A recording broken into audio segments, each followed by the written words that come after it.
हाँ जी, chapter number 2 relations and function exercise 2.1 question number 1 if this order pair x by 3 plus 1 y minus 2 by 3 is equal to 5 by 3 1 by 3 find the value of x and y। अब ये वाला order pair इस order pair के equal है, तो first element इसका equal होगा। x by 3 plus 1 is equal to 5 by 3।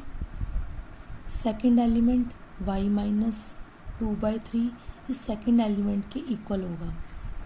यहाँ से हम क्या करेंगे, y की वैल्यू फाइंड कर लेंगे, इसको सॉल्व करके x की वैल्यू फाइंड कर लेंगे, x और y फाइंड हो जाएगा। Now question number 2, if the set A has 3 elements and the set B has 3 element 3 4 5, then find the number of element of A cross B।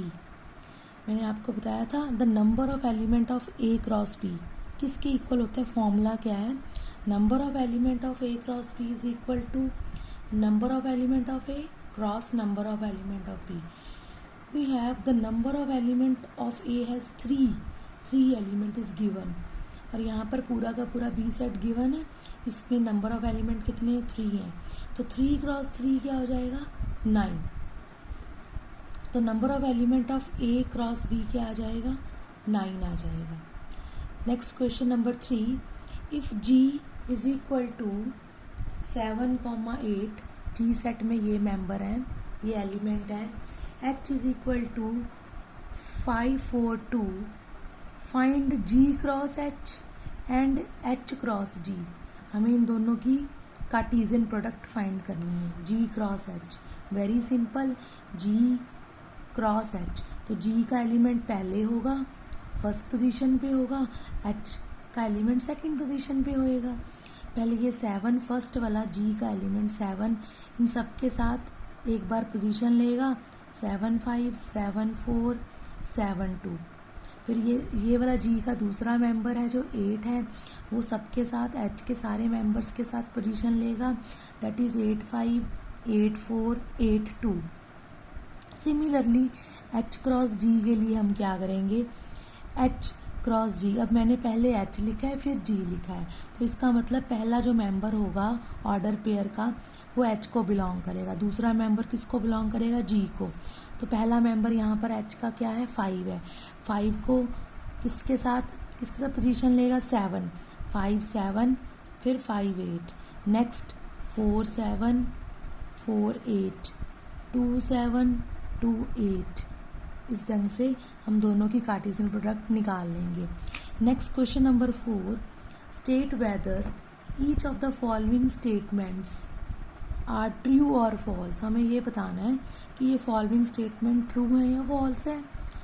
If the statement is false, अगर ये statement false है तो हमें rewrite करनी है the given statement correctly. Okay, first part में हमारे को P दिया हुआ है एक सेट और एक सेट Q दिया हुआ है। P में 2 मेंबर है M और N, Q में भी 2 मेंबर है N और M। ठीक है, तो P क्रॉस Q वो पूछ रहा है क्या होगा, P क्रॉस Q। आपको मैंने बताया था कि अगर सेट थ्योरी में अगर Q A है, देखो यहाँ पर P में M N एलिमेंट है, M और N है, Q में N और M है, इसमें क्या फ़र्क है, पोजीशन का फ़र्क है, इट मीन्स P और Q सेम है। ठीक है, P और Q क्या है, सेम है। तो वो कह रहा है कि P और Q की कार्टेशियन प्रोडक्ट MN और NM के इक्वल आती है। ये क्या है, ये रॉन्ग है, ये फॉल्स है, क्योंकि हमने पढ़ा है, क्या पढ़ा है कि number of element of A cross B किसके इक्वल होता है, number of element of A cross number of element of B। तो number of element of P set में भी 2 है, Q में भी 2 है, तो उनके कार्टेशियन प्रोडक्ट में कितने एलिमेंट होने चाहिए थे, 4, बट यहाँ पर उन्होंने क्या दिए हैं, 2 है। तो हमें क्या करना है, इनको फाइंड करके बता देना है करेक्टली स्टेटमेंट को। देखिए स्टेटमेंट करेक्ट करके बताते हैं, दिस स्टेटमेंट इज़ फॉल्स, तो P क्रॉस Q एक्चुअल में क्या आएगा, फर्स्ट एलिमेंट जो होगा वो M होगा, पी का होगा, दूसरा क्यू का होगा।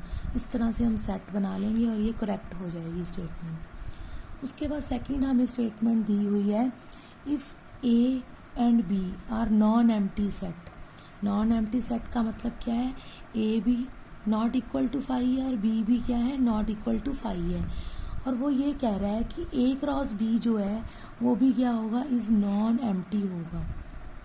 सेट ऑफ ऑर्डर पेयर होगा, एक्स वाई होगा, जिसमें से एक्स एलिमेंट जो है वो पहला एलिमेंट ए का होगा एंड वाई जो है दूसरा एलिमेंट जो है वाई बी का होगा।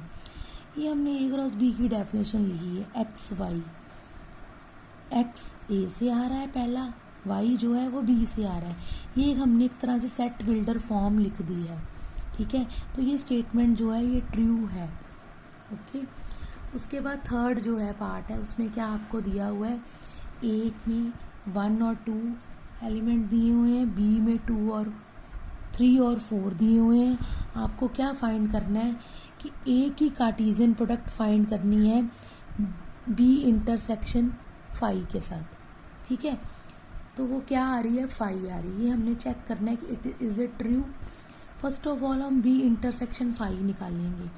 बी सेट में 3 4 है और 5 जो है वो एम्प्टी सेट है। इन दोनों की इंटरसेक्शन में छोटा सेट आता है, छोटा सेट क्या है, 5 है। तो अब आपने क्या करना है, ए की कार्टेशियन प्रोडक्ट बी इंटरसेक्शन 5 से निकालनी है। बी इंटरसेक्शन 5 का रिजल्ट क्या है, 5। तो ए की कार्टेशियन प्रोडक्ट 5 के साथ निकालेंगे तो क्या आएगा, 5 आएगा, क्योंकि 5 तो क्या है, एम्प्टी है। एम्प्टी सेट में कोई मेंबर नहीं है। ए सेट में अगर ये 2 मेंबर हैं तो इसके साथ ऑर्डर पेयर नहीं बना सकते।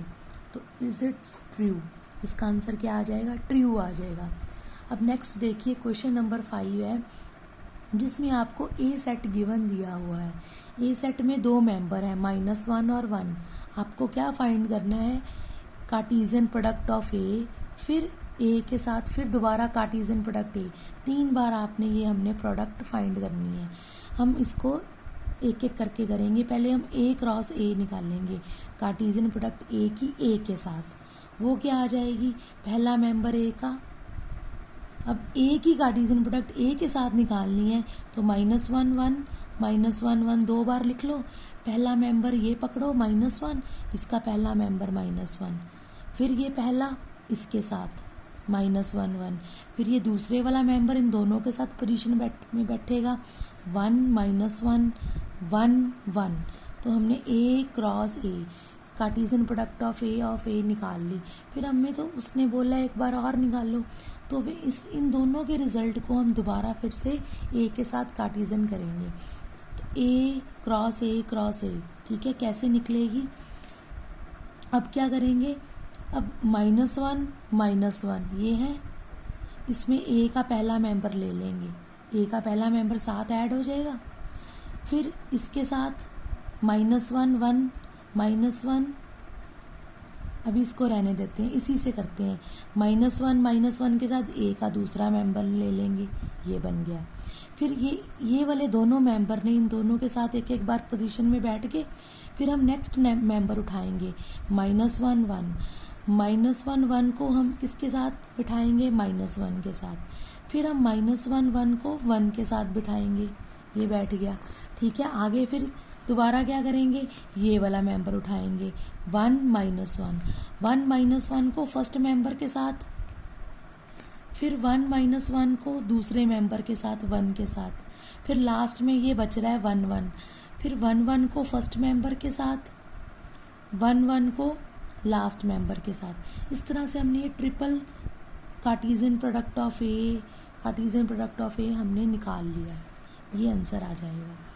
नाउ क्वेश्चन नंबर 6 में क्या गिवन है, हमारे को ए क्रॉस बी दी हुई है। ए क्रॉस बी यानी कि Cartesian product of A B हमें गिवन दी हुई है, जिसमें ऑर्डर पेयर क्या है, AX AY BX BY है, ठीक है। आपको क्या फाइंड करना है, A एंड B फाइंड करना है, ठीक है। तो आपको ये पता है according to definition of A cross B की डेफिनेशन क्या है, ए क्रॉस बी की डेफिनेशन है XY ऑर्डर पेयर क्या है, एक्स वाई है। जो पहला एलिमेंट है वो ए से आ रहा है, दूसरा एलिमेंट जो वाई है वो बी से आ रहा है। यहाँ पर पहला एलिमेंट यहाँ पर ए है, यहाँ ए है, तो इसका मतलब ए सेट में ए एलिमेंट तो ज़रूर होगा। ठीक है, नेक्स्ट क्या है, नेक्स्ट यहाँ पर बी है, यहाँ भी बी है, तो ए के साथ एक और एलिमेंट होगा, वो क्या होगा, बी होगा। सिमिलरली हम क्या करेंगे, यहाँ पर बी के मेंबर ढूंढेंगे। बी के जो मेंबर हैं वो क्या हैं, बी के मेंबर बच्चे कहाँ, यहाँ पर हैं दूसरे नंबर पर, एक्स वाई, तो एक्स वाई हो जाएंगे बी के मेंबर। तो हमारे को सेट ए और सेट बी का इस तरह से पता चल जाएगा। ठीक है जी, ओके डन। बाकी क्वेश्चन नंबर 7, क्वेश्चन नंबर 7 में आपको क्या करना है, वेरीफाई करना है। आपको सेट ए दिया है, बी दिया है, सी दिया है और सेट डी, ये सारे सेट दिए हुए हैं आपको वेरीफाई करने के लिए पहला क्या है, पहला जो आपको पार्ट दिया हुआ है वो दिया हुआ है A cross B intersection C is equal to, किसके इक्वल प्रूव करना है, ए की कार्टेशियन प्रोडक्ट बी के साथ, और बीच में ऑपरेशन क्या है, इंटरसेक्शन, वो बाहर आ जाएगा। फिर ए की कार्टेशियन प्रोडक्ट सी के साथ आपको इन दोनों को वेरीफाई करना है। तो हम सबसे पहले लेफ्ट हैंड साइड लेके चलेंगे। लेफ्ट हैंड साइड में हमारे को ए की Cartesian product B intersection C के साथ दी हुई है, तो हम सबसे पहले बी इंटरसेक्शन सी फाइंड करेंगे। बी इंटरसेक्शन सी, जब हमने बी और सी सेट को देखा तो हमारे पास इसके इंटरसेक्शन में 5 आया। क्यों, क्योंकि बी सेट में एलिमेंट है 1 2 3 4 और सी सेट में एलिमेंट है 5 और 6, तो इन दोनों सेट में कुछ कॉमन नहीं है, तो हमने क्या लिख दिया, 5 लिख दिया। तो इसके सेट में, इसको करली में नहीं लिखना, सॉरी, ये 5 आ जाएगा इस ढंग से। तो लेफ्ट हैंड साइड में हमारे पास है ए क्रॉस बी इंटरसेक्शन सी, तो बी इंटरसेक्शन सी का रिजल्ट हमने क्या निकाला है, 5 निकाला है। ए क्रॉस 5 यानी कि ए की कार्टेशियन प्रोडक्ट 5 के साथ क्या आएगी, we know that empty set के साथ ऑर्डर पेयर नहीं बन पाएगा, तो ये 5 आ जाएगा। इस ढंग से यहाँ पर 5 आ गया। अब हमने राइट हैंड साइड फाइंड करना है, ए की कार्टेशियन प्रोडक्ट बी के साथ, फिर बी की कार्टेशियन प्रोडक्ट सी के साथ, फिर उनका इंटरसेक्शन। पहले हम ए की कार्टेशियन प्रोडक्ट बी के साथ निकाल लेंगे, उसमें हमारे पास ये सारे मेंबर आ जाएंगे, आपको निकालनी आती है। नेक्स्ट बी की कार्टेशियन प्रोडक्ट सी के साथ निकाल लेंगे, उसमें ये सारे मेंबर आ जाएंगे। बच्चों ये ध्यान देने वाली बात है कि इन दोनों मेंबर्स में, इन दोनों के ऑर्डर पेयर में कुछ कॉमन नहीं आ रहा, ये भी क्या आ रहा है, 5 आ रहा है, तो आपका रिजल्ट क्या हो जाएगा, वेरीफाई हो जाएगा। लेफ्ट हैंड साइड किसके इक्वल हो जाएगी, राइट हैंड साइड के इक्वल हो जाएगी। ठीक है बेटा, नेक्स्ट क्वेश्चन नंबर 8 है। क्वेश्चन नंबर 8, लेट ए में क्या दिया हुआ है, 2 मेंबर दिए हुए हैं 1 2 और बी में 3 4।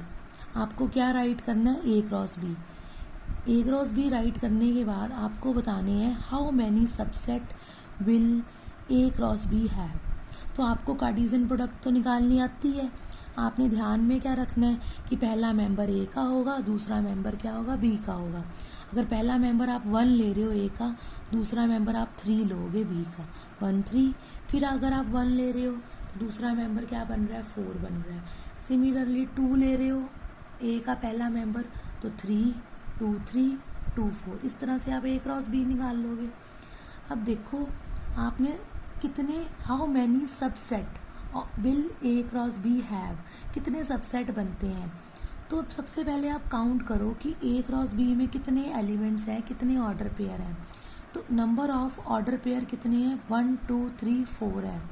तो आपको सेट थ्योरी में एक फॉर्मूला किया था कि हाउ मैनी सबसेट, कितने सबसेट बनते हैं 2 की पावर n, जितने उसके सेट के मेंबर हैं उसको 2 की पावर में रख देते थे।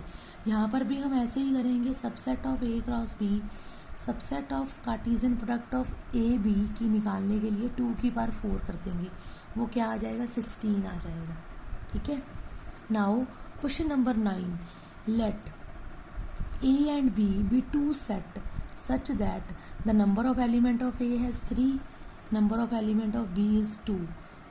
If x1 order pair of x1, order pair of y2, order pair of z1 are in A cross B, ये ए क्रॉस बी के क्या हैं, मेंबर हैं। आपको ए और बी बताना है। एक्स वाई जेड क्या है, डिस्टिंक्ट है। बच्चे ए क्रॉस बी में ये मेंबर हैं, तो हमें पता है, तो ए जो है वो पहला मेंबर होगा। पहले मेंबर में यहाँ एक्स है, यहाँ वाई है, यहाँ जेड है, और मेंबर है नहीं है। तो इट मीन्स ए सेट में एक्स वाई जेड क्या होंगे, एलिमेंट्स होंगे। ठीक है। और बी जो है वो दूसरे पोजीशन पर होगा, ए क्रॉस बी। हमें पता है ए क्रॉस बी किसके इक्वल होता है, X Y, order pair of X Y. जो पहला मेंबर है वो कहाँ से आ रहा है, ए सेट से आ रहा है। दूसरा मेंबर कहाँ से आ रहा है, बी सेट से आ रहा है। तो 1 2, बी में क्या होंगे 1 2। यहाँ पर देखो 1 2 फिर रिपीट हो रहा है 1, तो बी सेट में क्या मेंबर होंगे 1 2। इस तरह से हमने ए और बी सेट निकाल लेंगे इस ढंग से। Next question number 10, last question है, the Cartesian product of A cross A. हमारे को गिवन क्या दिया हुआ है, Cartesian product of A cross A has 9 element. इसमें जो है ए क्रॉस ए में कितने एलिमेंट है, 9 एलिमेंट है। Which among which are found, हमारे को इसमें क्या मिल रहा है, -1 0 0 1। ए क्रॉस ए में 9 एलिमेंट है, जिसमें से ये 2 एलिमेंट हमारे को उन्होंने दे दिए हैं। आपको क्या फाइंड करना है, फाइंड द सेट ए। आपको ए सेट फाइंड करना है, और फिर बाकी रिमेनिंग एलिमेंट, क्योंकि 9 एलिमेंट्स हैं, आपको तो 2 दिए हैं, बाकी के आपको रिमेनिंग एलिमेंट्स क्या करने हैं, फाइंड करने हैं। ठीक है, ये आपने क्वेश्चन अपने आप करना है। डन, कर सकते हैं। मैं आपको हिंट बता देती हूँ कि ए सेट में कितने एलिमेंट होंगे। ए सेट में एलिमेंट होंगे, अगर ए क्रॉस ए में -1 0 है, 0 1 है, तो ए और क्रॉस ए दोनों में एलिमेंट्स किसके हैं, ए के ही हैं। तो -1 भी ए का एलिमेंट है, 0 भी ए का एलिमेंट है, 0 फिर रिपीट हो गया 1। तो इसका मतलब ए सेट में -1 0 1 एलिमेंट है। तो आप ए क्रॉस ए फाइंड कर सकते हो। ए क्रॉस ए फाइंड करोगे, जिसमें से ये 2 मेंबर आप निकाल दोगे, बाकी जो रह जाएंगे वो आपका क्या होगा, आंसर होएगा। ये आपने खुद करना है ट्राई। Okay, done.